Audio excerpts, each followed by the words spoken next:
warahmatullahi wabarakatuh. Alhamdulillah wassalatu wassalamu ala Rasulillah Sayyidina Muhammad ibn Abdillah wa ala alihi wa mawalah. Subhanaka la ilma lana illa ma 'allamtana innaka antal alimul hakim. Sama-sama kita muliakan Bapak Imam kita, Imam Musalla Haji Asmen yang mulia, Bapak Ibu jamaah yang mulia, yang besar tadi himbau gelar, yang kecil tadi disebutkan nama, rahimakumullah. Sebagai hamba Allah yang beriman, kita selalu dan senantiasa bersyukur kepada Allah dengan mengucapkan Alhamdulillahi Rabbil Alamin. Nikmatani, ada dua nikmat, maghbunun bihima katsirun minan nas. Yang dua ini sering dilalaikan, dilupakan oleh manusia. Yang pertama, as-sihhatu, kesehatan fisik selalu ada bersama kita. Yang kedua, al-faraghu, keluangan waktu. Kesehatan fisik sering kita lupakan karena selalu ada bersama kita. Keluangan waktu kita anggap biasa karena selalu bersama kita. Padahal yang dua inilah yang membuat kita hadir di sini.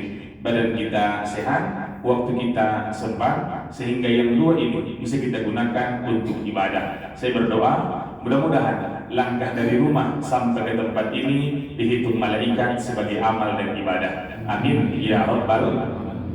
Kullu mauludin, di satu hadis, kullu amrin zibalin, setiap perkara yang dimulai dengan nama Allah, perkara yang baik-baik, walam yubda bi bismillah, tak dimulai dengan nama Allah, fahuwa afata, maka amal ibadah itu terputus, tidak dicatat sebagai amal. Maka lakukanlah yang baik-baik dengan nama Allah. Tadi keluar rumah, ada kan nama Allah kita baca? Ada. Bismillahi tawakkaltu 'alallahi la haula wala quwata illa billah. Masuk masjid lagi-lagi ada doa yang kita ucapkan. Allahumma ftahli abwaaba rahmatik. Duduk kita di sini kita ucapkan nawaitul i'tikaf. Sengaja aku i'tikaf lillahi ta'ala, karena Allah Ta'ala, maka yang kita lakukan menjadi amal ibadah.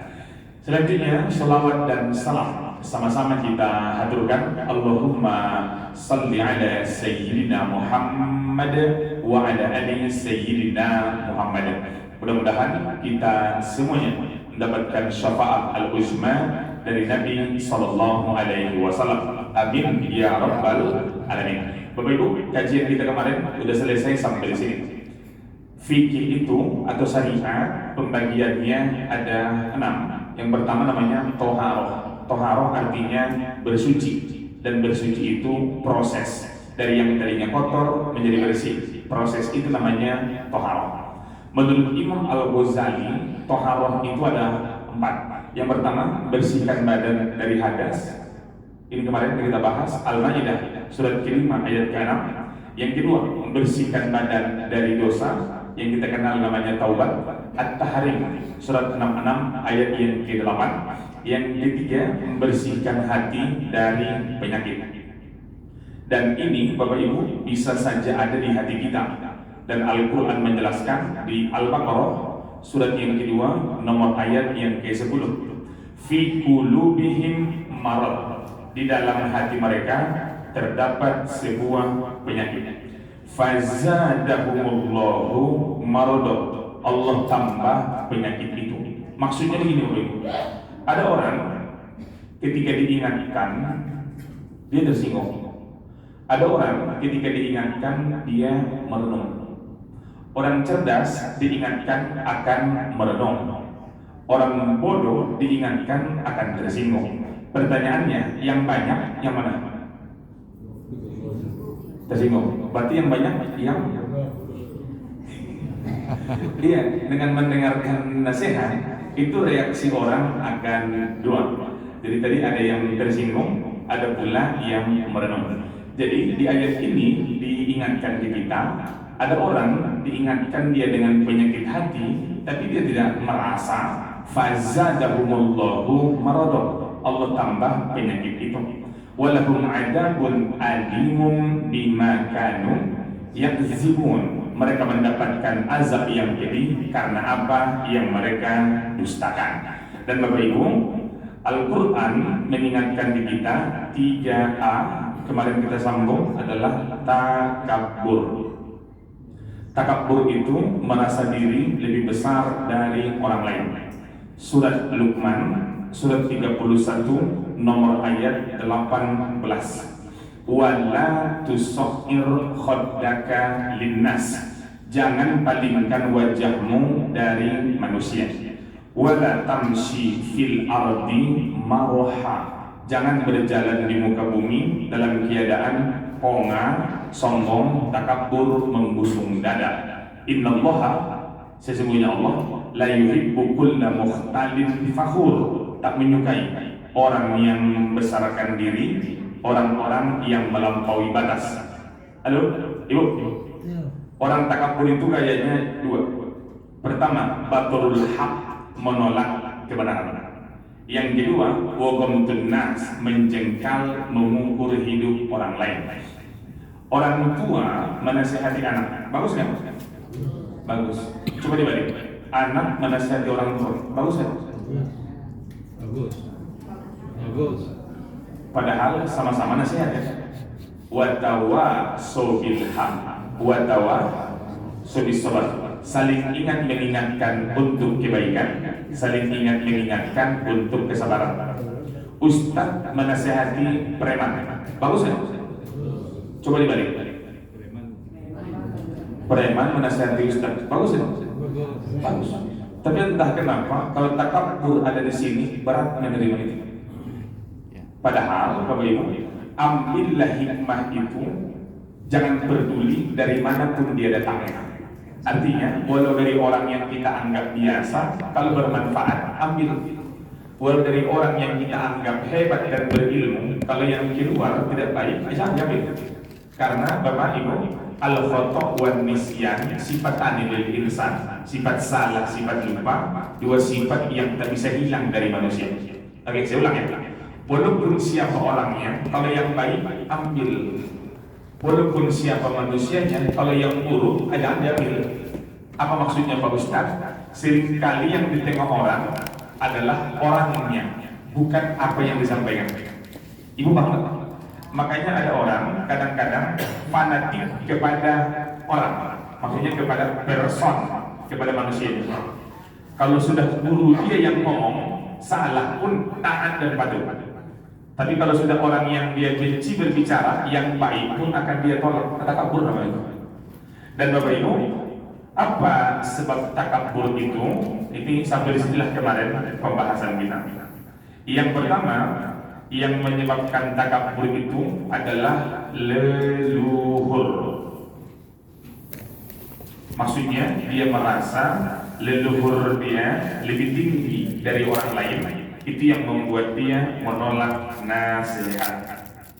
Al-Quran menyampaikan itu di as-sajadah, bahwa kita semuanya sama dari air yang hina. Tulisan Ustaz terlalu kecil.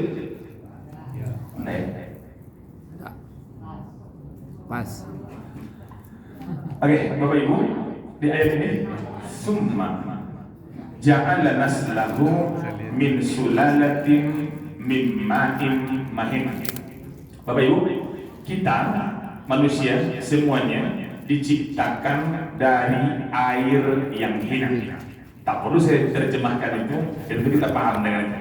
Artinya, seringkali ketika seorang yang dalam tanda kutip status sosial di masyarakat rendah, terkadang apa yang diucapkannya dianggap orang tidak berharga. Makanya ada istilah, walaupun istilah ini datang dari Jack Ma, orang Cina, orang Tiongkok, kata dia begini, waktu kita sukses, kita akan dianggap orang menginspirasi. Tapi ketika kita susah dan melarat, kata-kata mutiara kita dianggap orang tidak berguna. Dan memang di masyarakat seringkali itu berlaku. Halo Ibu, orang kaya kentut di muka umum dibilang orang sehat, pencernaannya bagus. Orang miskin kentut di muka umum dibilang orang tak punya moral, tak punya sopan santun. Pertanyaannya, kentutnya sama nggak? Kenapa reaksi orang berbeda? Jadi Bapak Ibu, kembali kalian tahu bahwa yang berpotensi membuat orang takabur berpotensi ya Bapak Ibu adalah karena leluhur. Yang kedua, orang bisa takabur itu juga karena harta. Maka Al-Quran menjelaskan kepada kita di surat Al-Alaq, surat 96 ayat 6, junto ayat 7, junto ayat 8. Kalla, sekali-kali tidak. Hati-hati. Innal insana lebih husrin, salah. Itu wal asri. Wal asri innal insana. Ini beda. Kalla, sekali-kali tidak. Innal insana la yatgha. Sesungguhnya manusia sering lupa diri, sering lupa daratan. Kapan? Ar-ra'ahus taghna, ketika merasa mapan, ketika merasa berkecukupan. Padahal inna ila rabbika ruj'a, harta itu ujungnya ada dua. Kalau bukan harta yang meninggalkan kita, maka kitalah yang meninggalkan harta. Itu pasti atau mungkin?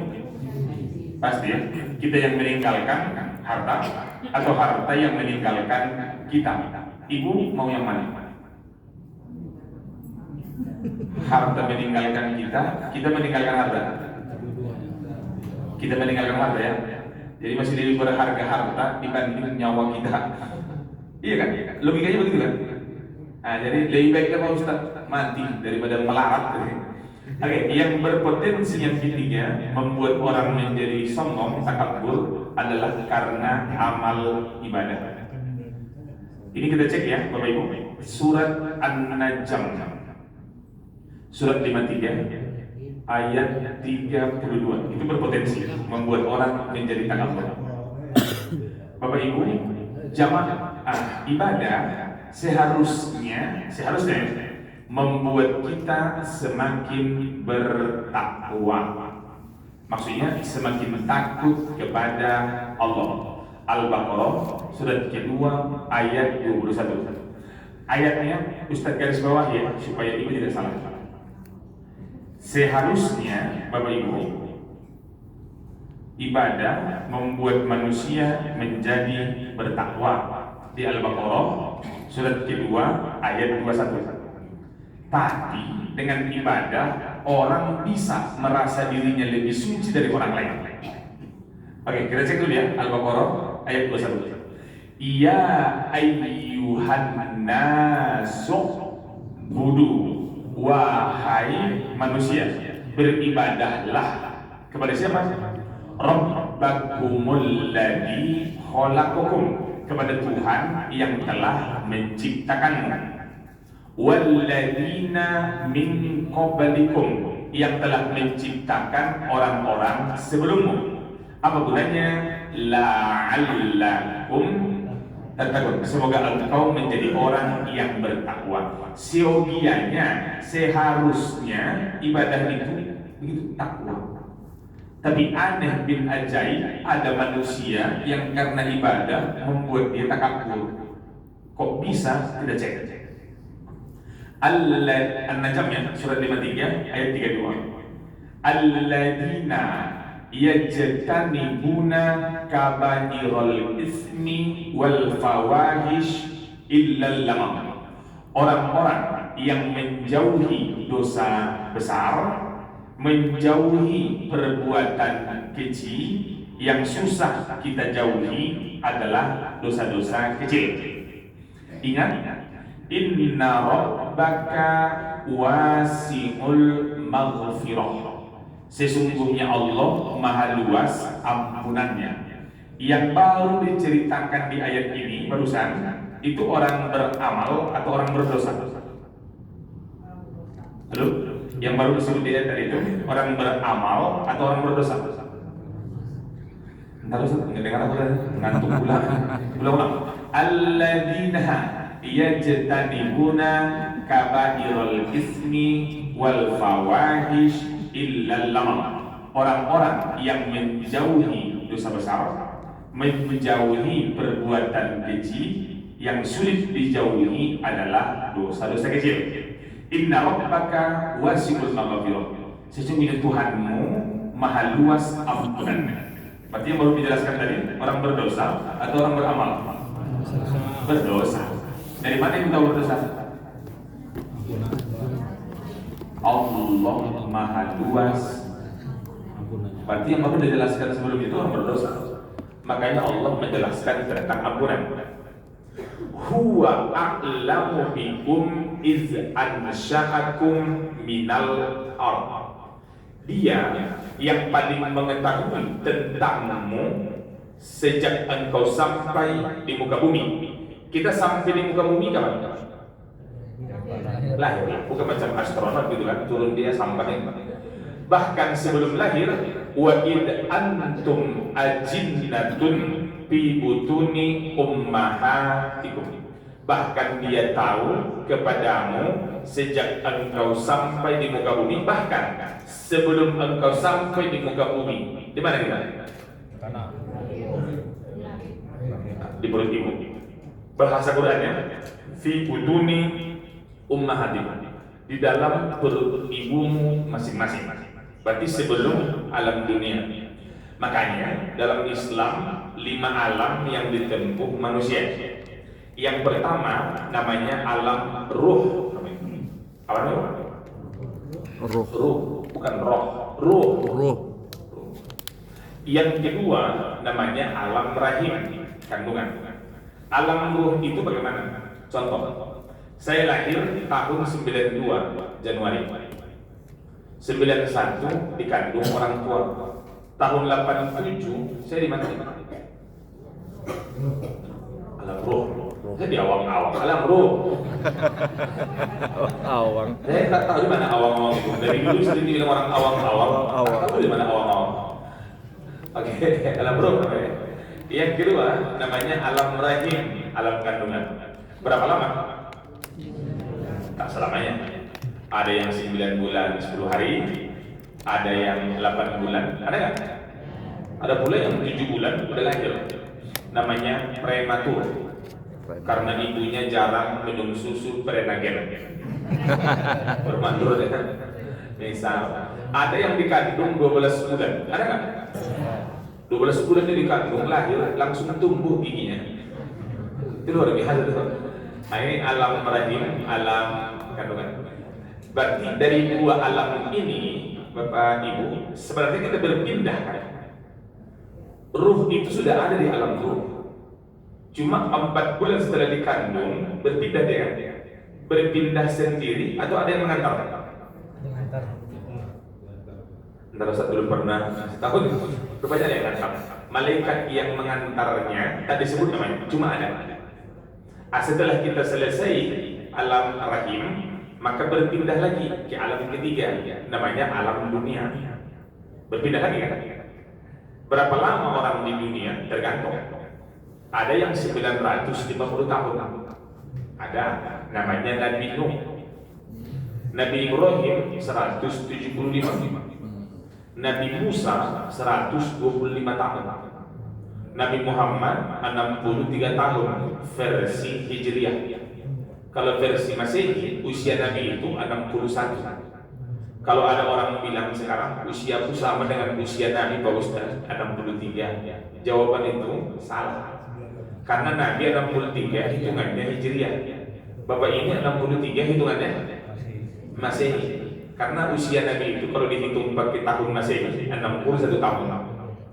Jadi Ibu jemaah, kalau umat Nabi 60 ada kan? 70 ada. Tapi kalau 70 ke atas lebih banyak pantangan makan daripada yang dibolehkan. Ini yang bawa makan karena kenapa? Diabetes mellitus.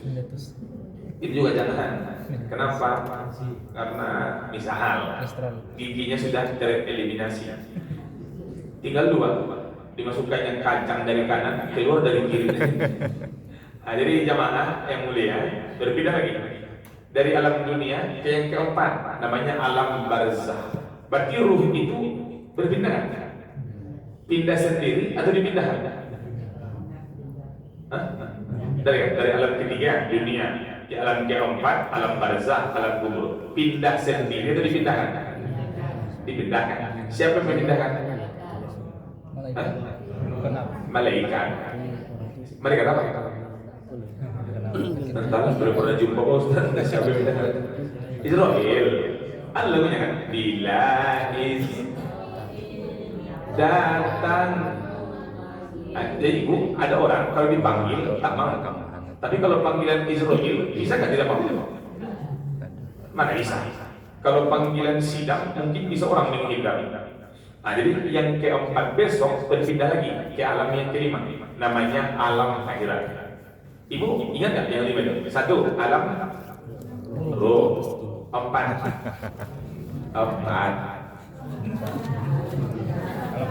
Alam barzah. Dua. Baik. Lima. Akhirat. Yang ketiga. Susah kali berturut-turut.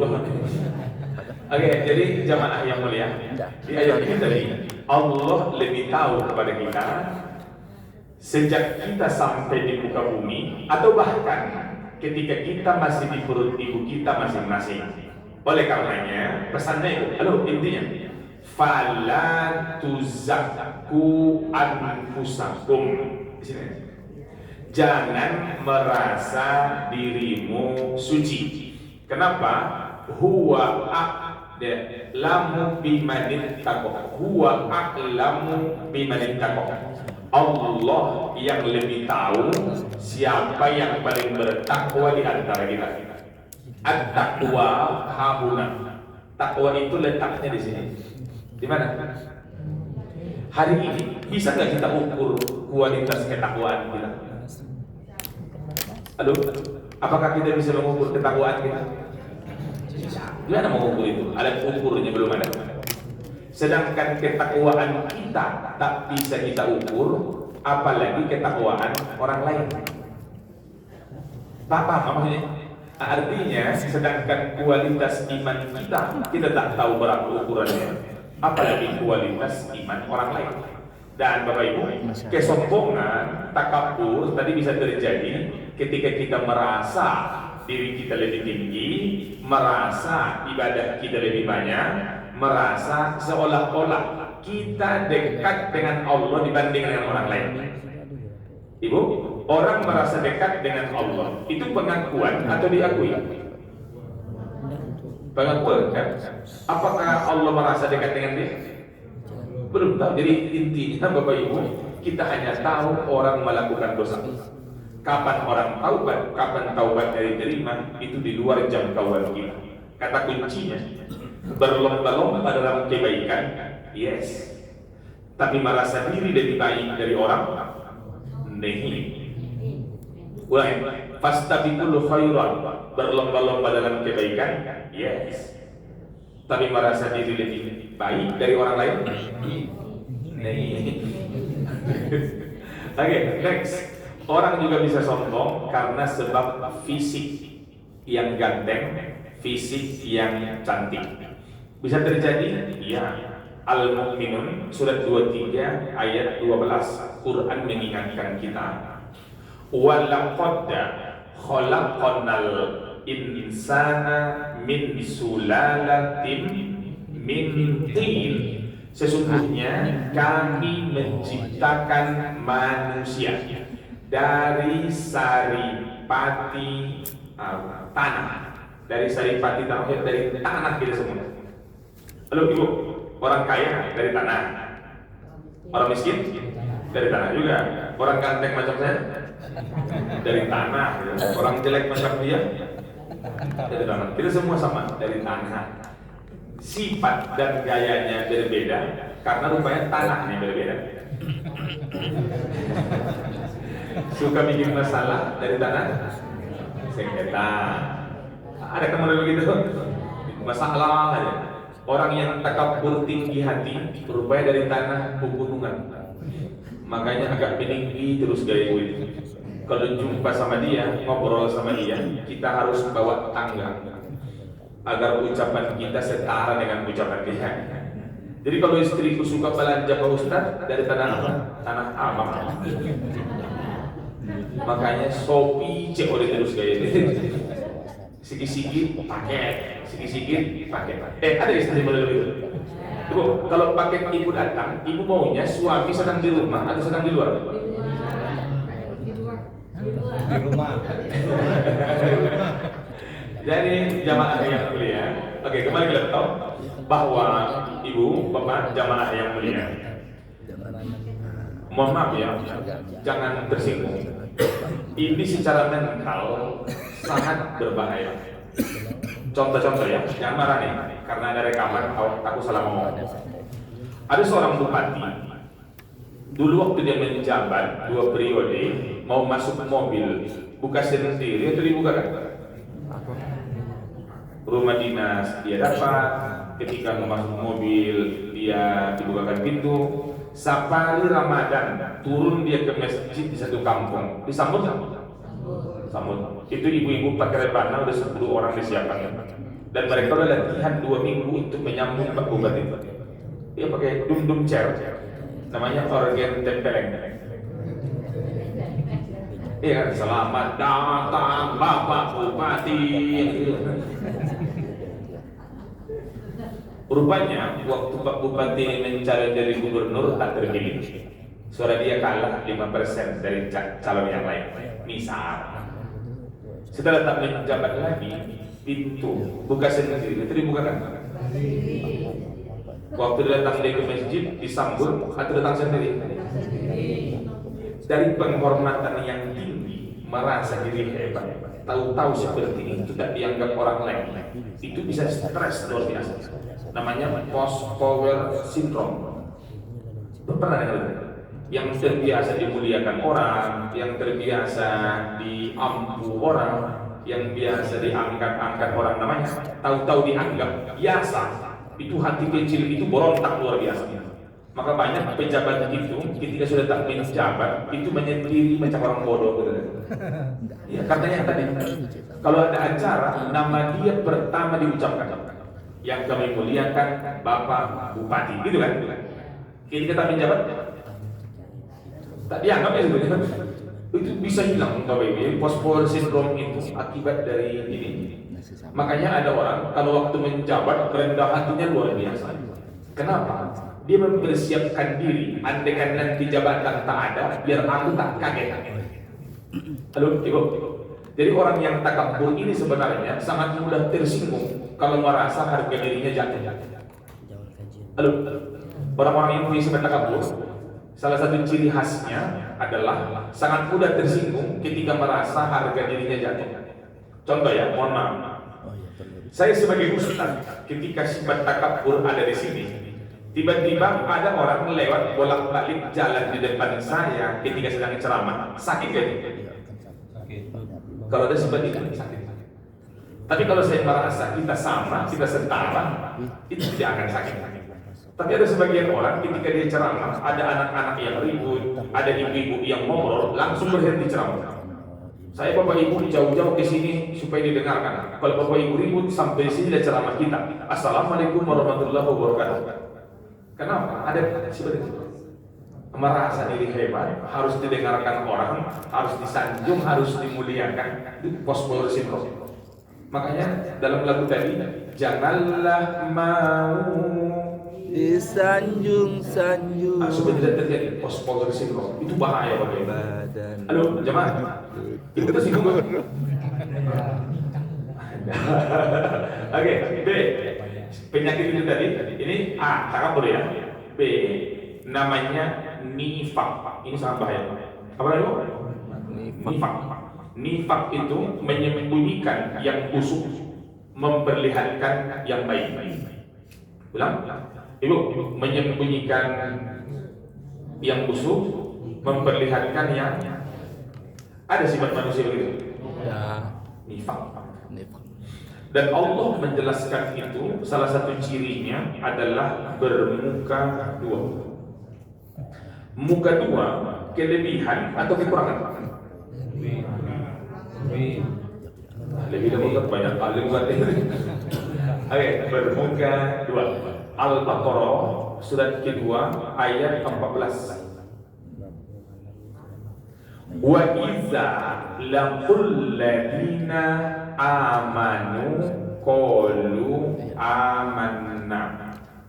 Ustaz, kenapa dari pegang pensi? Karena saya tengok di kaca, nggak lurus terus. Bukan, ini rekaman berarti paling boleh baca sendiri kan malu ya. Wa idza laqul ladina amanu qalu amanna. Kalau mereka jumpa dengan orang beriman, mereka mengatakan kami beriman. Wa idza khalau ila syayatinihim, kalau mereka jumpa dengan setan-setan mereka, begitu bahasa Quran, bukan saya ngomong kasarnya. Mereka jumpa dengan gerombolan mereka, qalu, mereka akan mengatakan inna ma'akum, sesungguhnya kita bestie, best friend. Innama nahnu mustahzi'un, sesungguhnya kami hanya mengolok-olok saja. Ibu paham nggak maksudnya? Begini, orang yang bermuka dua ini datang dia ke Ustadz Andi, ngomongnya aku benci sekali dengan keadaan ini Pak Ustadz. Kenapa? Itu lah Pak Imam gitu. Imam mana? Imam musola aja sebenarnya benci sekali orang dia. Kenapa? Doanya panjang kali lebar kali tinggi sama dengan volume. Misal, ketika datang dia ke Ustadz Helmi, ngomong lagi, saya Helmi, iya. Kenapa Ustaz Andi itu datang ceramah ke sini? Kenapa? Tadi 3 yang dibahasnya, 3-3-nya kena aku semua. Dia jadi pakai lagi. Nah, jadi orang yang bermuka itu mengambil kesempatan dalam bahasa kita memancing di air Arwah. Air keruh. Kalau memancing di air terjun, mana dapat? Di air keruh itu artinya dia mengobok-ngobok semuanya untuk mengambil keuntungan. Dan orang yang model begini Bapak Ibu pasti menyembunyikan yang busuk dan tidak mungkin memperlihatkan itu kan. Halo, jangan terlalu bangga dengan orang yang memuji kita berlebihan di depan kita dan menjelekkan orang di depan kita. Karena di waktu yang berbeda orang yang akan dipujinya berlebihan dan kita dijelekkannya luar biasa. Paham maksudnya? Nah, entah kenapa kita suka mendengarkan pujian dan suka mendengarkan kekurangan orang lain. Dan mohon maaf Bapak Ibu, Ibu lebih suka pujian atau kritikan? Halo, saya kan nanya Bapak, Ibu-ibu aja. Ibu lebih suka dikritik atau dipuji? Puji lah. Makanya namanya pujian kita. Misal lagi-lagi pujian kau. Ya, mohon maaf Ibu, kadang-kadang kritik itulah yang menjadi obat, pahit di awal tapi memperbaiki di masa depan. Tapi sanjungan pujian seperti banyak makan gula, lama-lama dia manis memang di awal tapi bermasalah kepada kesehatan. Dan Bapak Ibu jamaah yang mulia, ingat ya, kalau ada orang suka membicarakan orang lain, orang cerdas membicarakan masa depan. Ini tadi akhirat yang kita baca ini, masa lalu atau masa depan? Akhirat, masa lalu, masa depan? Masa depan. Orang cerdas membicarakan masa depan. Orang biasa membicarakan masa lalu, tapi orang bodoh membicarakan orang lain. Nanti begini ya, status dia. Orang cerdas membicarakan masa depan, orang biasa membicarakan masa lalu, orang bodoh kalau kurang kerjaan tuh. Dan di ayat ini Allah sebut orang nifak itu bermuka dua. Ini ciri yang pertama ya Bapak Ibu. Yang kedua, orang yang suka penyakit nifak itu suka membawa-bawa nama Allah untuk kepentingan pribadi. Suka membawa nama Allah untuk kepentingan pribadi. Dan orang yang begini Bapak Ibu sangat bahaya, hati-hati. Dan itu berpotensi terjadi sama kita. Bisa berpotensi terjadi sama Ustaz. Ulang ya Bapak Ibu. Membawa nama Allah untuk kepentingan pribadi. Al-Baqarah surat kedua ayat 204. Wa minan nas ada Ibu mengantuk. Ya. Dan kalau mengantuk bacakan aja Bismikallahumma ahya wa bismika amun. Biar tidur kita jadi ibadah. Ada sebagian manusia di ayat ini ya, Bapak Ibu yang bawa HP boleh kita cek. Wa minan nas ada sebagian manusia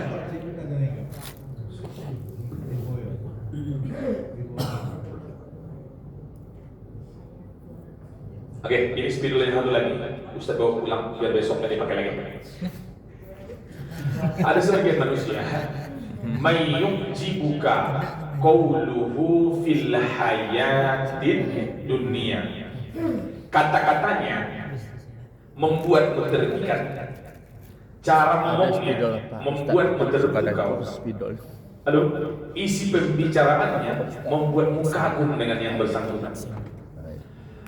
Agar kekaguman itu bertambah dan orang bisa dipercaya. Nih, wa yushhidullahu ala ma fi qalbi. Dan dia membawa nama Allah untuk menjadi saksi terhadap apa yang ada di hatinya. Wa huwa ala kulli hisam. Padahal aslinya dia penentang, aslinya dia penipu. Tapi orang tidak tahu tipuan yang busuk itu karena disembunyikannya yang busuk, diperlihatkannya yang baik. Nama Allah. Ada lupa nggak? Contoh. Satu saat ada orang berencana berpoligami. Misalnya namanya Pak Roy, sukunya Koto, dipanggil Roy Boy. Pak Roy dia menikah dengan Mayasari Komariam, disingkat Masako. Jadi Pak Roy ini umur 55, Ibu Maya dia berumur 53. Rencana Pak Roy mau menikah lagi dengan pemenang Bujang Dara Kabupaten. Usianya 21 tahun yang darahnya. Kenapa? Karena lebih cantik. Calon dokter, intinya orangnya lebih cantik. Kalau dia ngomong itu ke istrinya, dikasih izin ya menikah lagi. Bagaimana caranya biar dikasih izin? Dek, aku sebenarnya tak mau melakukan ini, cuma karena ingin menghidupkan sunnah Nabi. Paham gak? Maka aku melakukannya. Karena di RW kita, sepengetahuan abang, belum ada yang berani mengamalkan ini. Abanglah orang pertama. Paham gak? Nanti kalau kamu deh mengizinkan abang, ridho abang menikah sekali lagi, maka pahalamu setiap hari sebesar bukit barisan.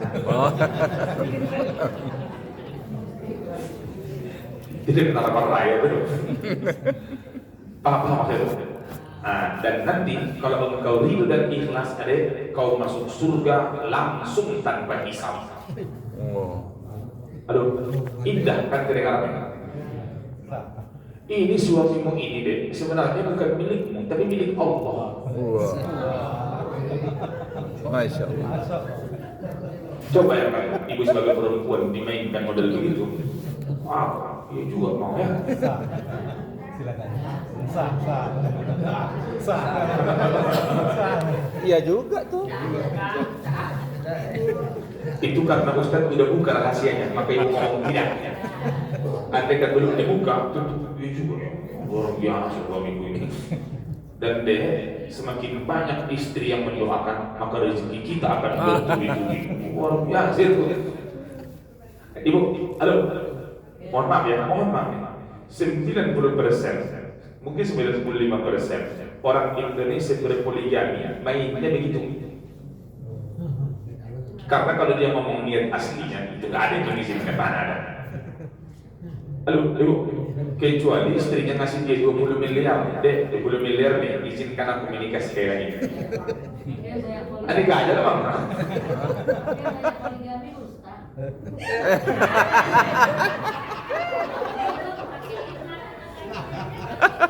Ya, mainnya di mana? Di sini. Iya, gua Ustaz doang yang boleh ya. Emangnya pengusaha nggak yang poligami? Ada. Cuma kalau Ustaz tadi terang-terangan dia, makanya ketahuan. Kalau Ustaz apa yang gue bilang takut belum? Tidak, tapi mohon maaf Bapak Ibu ya. Nifak itu tadi mainnya di situ. Halo, Ibu. Aqua gelas itu harganya 1.000. Kesan untuk mandi. Bagaimana caranya biar bisa Air mandi. dijual jadi 500.000? Bawa nama Allah. Ini air kemarin sudah dibaca oleh Ustaz ini. Halo? Sudah dibaca di rupiah oleh kiai ini. Ibu, sudah dibawa kemarin ke makam Sunan Gunung Jati. Halo? Sebenarnya aku tak mau mengasih, tapi karena kawan, 500.000 lah. Di Indonesia praktek model begini ada nggak? Ada. Aduh, ada kan? Berarti yang bodoh yang jual atau yang beli? Bapak, Ibu, agama Islam sangat rasional. Saya juga berusaha ceramah itu untuk dialogis. Saya tidak memaksakan, dogmatis tidak. Tapi terbuka. Kalau Ibu tidak setuju, boleh cek ayatnya. Kalau tak setuju pendapat Ustaz, jangan terima. Artinya, jangan memaksakan.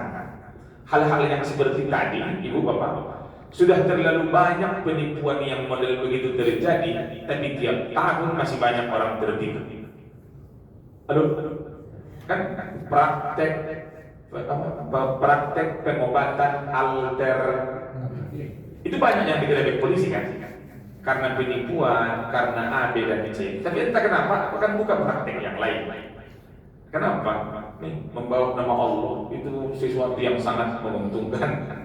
Dan Bapak Ibu jamaah yang mulia, ini namanya penyakit nifaq. Oke, penyakit apa lagi yang perlu kita toharoh, kita sucikan, kita bersihkan? C. Bu, yang A ini ya. B. Bagaimana bos? Susah kali membedakannya. Oke, kita bedakan Bu. Ini nomornya harus masuk ke dalam. Menurut bahasa begitu. Oke, yang membuat orang mendatangkan itu pertama leluhur, 2 karena harta, 3 karena ibadah, 4 karena fisik. Sebenarnya karena jabatan pun bisa. Orang takabur. Contoh Fir'aun. Fir'aun itu pejabat nggak? Itu pejabat nomor 1 di Mesir. Elektabilitasnya 95%. Tapi sombong, bisa membuat dia takabur. Dan kalau ada pejabat di Indonesia sombong, itu anak buah Fir'aun semuanya. Mau di Indonesia, mau di Malaysia, mau di Somalia, kalau sombong, anak buah Fir'aun. Ibu, ini fakta itu, nih B. Next, yang ketiga, ini bahaya. Namanya hasad namanya. Apa dia? Ali Imran, surat ketiga, ayat 120. Hasad itu tamanni zawalin ni'mah an sohibiha, berangan-angan ngomong atau diam? Diam. Nengok-nengok. Pas orangnya nengok. Pas orangnya nengok. Oke, yang pertama berangan-angan agar nikmat anugerah yang dimiliki orang berpindah ke dia.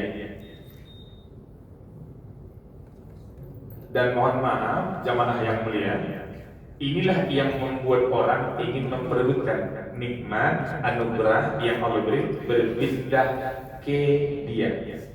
Dan rata-rata pelakor sifatnya begitu. Ya serius. Kalau suami itu sakit-sakitan, melarat, umur 70, ada nggak yang mau merebut? Mau direbut.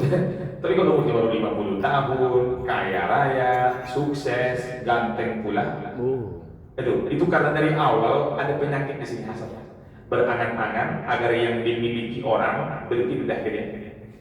Kenapa? Rupanya istri bapak itu selalu cerita kalau setiap tahun dia ke Eropa, tiap ulang tahun diberikan tas Hermes paling murah Gucci. Mendengar itu kawannya ini apa bahagia? Belum tentu berangan-angan agar yang kau miliki itu berpindah ke saya. Hasad. Ibu, belum ngomong baru berangan-angan udah dihitung dosa. Yang kedua berangan-angan agar nikmat yang dimiliki orang hilang. Kalau ini kan berpindah ke dia. Kalau yang kedua lebih parah lagi, tak perlu hilang. Yang tak perlu berpindah, hilang aja. Contoh. Satu saat ada orang punya mobil, misalnya mobilnya biasa HRV, tapi dia berangan-angan agar yang dimiliki orang berpindah ke dia. Andai kan besok hidup lebih sukses dari dia dan dia jatuh miskin, supaya aku yang punya mobil, dia tidak. Yang kedua lebih parah lagi, dia tak menginginkan nikmat yang orang miliki, tapi hilang. Dalam bahasa Batak, indah diau, indah diho, tagumenan lidegu. Ibu ngerti nggak? Tidak kan? Kalau aku tak bisa mendapatkannya, kau pun tak boleh mendapatkannya. Lebih baik buang, kasih ke hantu sekalian. Dan ini yang terjadi kepada Qabil dan Habil. Ibu, Qabil anak siapa? Nabi Adam. Dan ada pada macam tetangga kita tuh tembak. Ada pada. Oke, ibu-ibu. Jadi Nabi Adam menikah dengan Hawa. Lahirlah, pertama hamil dulu kan? Iya. Nah, lahirlah anak 2 orang. Namanya Qabil, satu lagi bukan, Iklima. Iklima namanya. Hamil lagi, lahir lagi anak 2. Habil dan Labuda. Di zaman itu ada beradik, boleh nikah nggak? Kenapa? Tapi walaupun boleh, ada aturan, tak boleh menikahi kembaran kita. Berarti harus disilang. Sebenarnya turun nama dia berarti. Berarti tadi Qabil nikah dengan Labuda, Habil menikah dengan Iklima. Dari 2 nama perempuan barusan, Iklima, Labuda, yang cantik yang mana? Iklima. Karena Iklima lah yang sampai sekarang nama itu digunakan orang. Iklima. Apakah Ik6, Ik4 ada? Yang ada Iklima doang. Ik6, Ik7. Ibu.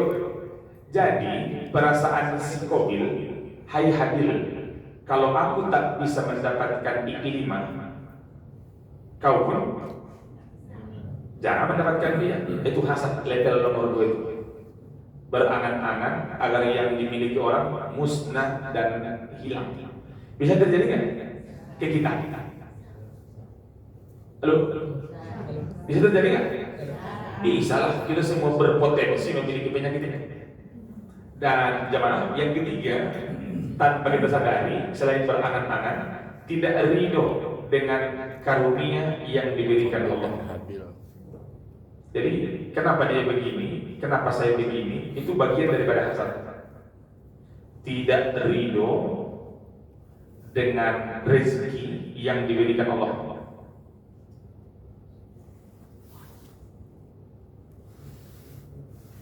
Jadi Bapak Ibu, hasad itu terjadi karena kita hanya menengok ini. Tapi hasad akan hilang kalau kita melihat ini. Ibu paham tak maksud itu? Biasanya orang hasad hanya tahu hasilnya kan? Tapi andaikan dia tahu prosesnya, dia mengakui wajarlah dia mendapatkan seperti itu. Contoh, seorang ibu dia janda, anaknya 4 orang berhasil semuanya. Kalau orang hanya menengok hasilnya akan datang, iyalah sombong kali bukan begitu, mentang-mentang anaknya sukses. Tapi kalau dia tahu perjuangan dari awal, wajarlah dia mendapatkan itu. Kenapa? Dulu dihina orang, dulu diremehkan orang. Alhamdulillah dia semangat, anaknya berhasil semua. Apalagi anak pertama dokter, 6 tahun jadi dokter, belum pernah menyentuh orang. Dokter hewan. Iyalah. Bisa. Hadirin, jangan tengok hasilnya Bapak Ibu, tapi lihatlah prosesnya. Di situ iri dengki kita akan hilang sama orang. Halo Ibu, contoh, saya ceramah nih, misalkan, ada nggak yang iri jamaah? Ada, dan mereka terus terang-terangan. Enaklah seperti Ustaz, 1 jam ceramah pulang dapat honor. Kami sehari kerja itu seminggu dapat gaji. Itu yang dia tengok hasilnya atau prosesnya? Hasilnya. Coba dia tengok proses 6 tahun di pesantren. Dia tengok 4 tahun menjadi GM garing musola. Misal. Itu proses yang menyakitkan itu orang tidak tahu. Orang hanya melihat ketika di atas, maka hasad itu datang. Jadi jamaah yang mulia, kembali ke laptop, bahwa hasad tadi Ali Imran surat yang ke-3 ayat 120. In tamsaskum hasanatun tasuhum. Kalau datang padamu yang baik-baik, dia membencimu.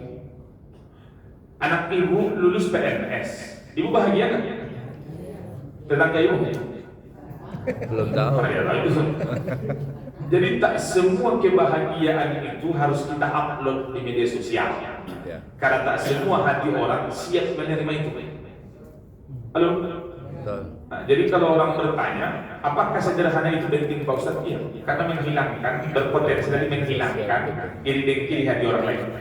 Yang kedua, kalau datang pada intamsaskum hasanatun tasukum. Kalau datang padamu yang baik-baik, dia membenci. Wa in tusibkum sayi'atun yakrahuna biha. Datang padamu yang buruk-buruk, dia bahagia. Ini mental orang model begini sehat atau sakit? Sakit kan? Ketika misalkan orang itu anak ibu Ernita lulus BNS, respon dia alah tahunya aku siapa dia paling menyogok. Itu punya hasad. Seminggu kemudian baru dibilang orang, rupanya anak ibu Ernita itu ditangkap polisi gara-gara curang ujian. Mampus itu. Jadi ketika orang dapat musibah bahagia kali. Tapi itu masih biasa Bapak Ibu. Dia langsung menunjukkan yang paling bahaya sudah hasad, nifak lagi. Paham nggak? Ketika kita dapat musibah, dialah orang pertama yang bertanya, bagaimana keadaan ibu? Sabar ya, ini semua musibah dari Allah. Karena semua kita ada ujian. Pulang deh, mampus. Paham nggak maksudnya? Tapi entah kenapa kita lebih suka yang ini dibanding dengan yang ini. Contoh, kalau misalkan kita dapat musibah, orang mampus, sakit ya? Tapi rupanya itu masih biasa dibanding dengan orang-orang yang pura-pura mendengar, tapi rupanya dia penyebar. Paham maksudnya? Di depan kita peduli bahwa bagaimanapun ibu harus kuat. Dalam artinya, mampus kenapa? Itu lebih banyak. Sudah hasad, nifak lagi. Dan Bapak Ibu, yang banyak kita temui yang mana? Yang pertama tadi terang-terangan atau yang kedua? Yang kedua, di depan kita peduli, di belakang kita bahagia. Makanya ibu-ibu, kalau kita ada masalah, tak perlu semua harus tahu. Makanya kata pepatah orang Jepang, ibu. Oh, Jepang. Apa bahasa Jepangnya? Susah menyebutkannya. Artinya aja lah paham. Seringkali manusia, apalagi laki-laki, mempunyai 3 wajah. Wajah pertama dia tunjukkan di muka umum. Wajah kedua dia tunjukkan depan keluarga inti. Wajah ketiga dia tunjukkan waktu sedang sendiri. Paham maksudnya? Sehebat-hebatnya masalah saya di rumah, tak mungkin saya bawa ketika ceramah. Saya tetap harus bahagia. Saya tetap harus bisa menularkan ilmu ke jamaah. Sehebat-hebatnya masalah di luar, sampai di masjid itu tidak boleh orang lain tahu. Ada yang kedua, kalau kita ada masalah sensitif, kepada keluarga kita ngomong kan? Tak mungkin kepada semua orang. Tapi kepada keluarga tak mungkin 100% kita keluarkan, karena ada marwah yang harus dijaga. Yang paling asli, yang nomor 3, wajah kita sedang sendiri. Halo ibu, sehebat-hebatnya tantangan suami di luar, dimarah-marahi mandor, dimaki-maki di jalan, sampai di rumah tak dihargai istrinya, itu tak mungkin dia tunjukkan itu di depan anaknya. Pasti ya, sama kan, uang sekolah juga. Baru nampak itu ketika dia sedang di teras sendiri merokok, minum kopi. Wajah asli itu terlihat di situ.